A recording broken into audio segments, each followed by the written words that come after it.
Bonjour, vous le savez, mon propos n'est pas de souscrire au catastrophisme ambiant, loin de là. Mais je voudrais toutefois aujourd'hui alerter les jeunes parents sur un problème qui risque de leur poser des difficultés à venir. C'est quoi ce problème?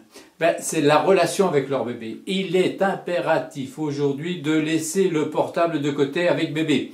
Je vois beaucoup trop de jeunes parents se promener dans la rue, par exemple, avec le landau, et puis bébé dans le landau, et puis le parent sur le portable. Alors je sais que c'est très à la mode, que tout le monde est très occupé, très préoccupé, mais je vous en supplie, laissez le portable de côté et entamez le dialogue avec votre bébé. Vous allez me dire, comme beaucoup, bébé il parle pas, donc comment lui parler? Si, bébé il parle avec son corps, il parle avec ses yeux, il parle avec ses gestes. Il faut entamer le dialogue avec lui, il faut lui parler, il faut laisser le portable de côté, il faut lui parler. Pourquoi? Parce que justement, en parlant à bébé, vous allez mettre en place les prémices, les prolégomènes, si vous voulez, de ce qui va se passer ultérieurement, c'est-à-dire du dialogue. Le dialogue est indispensable à l'éducation. Sans dialogue, pas d'éducation sereine possible. Et ce dialogue-là, il se met en place dès les premiers jours, dès les premières semaines, dès les premiers mois.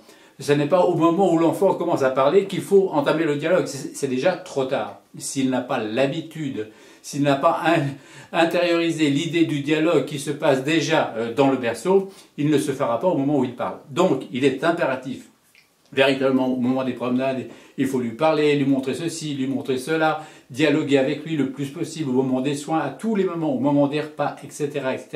Laissez le portable de côté et commencez à parler à bébé. C'est impératif, ça vous aidera dans toute l'éducation. Si vous passez à côté de ce cap-là, vous aurez les plus grandes difficultés par la suite à mettre en place un dialogue qui n'aura pas existé jusque-là.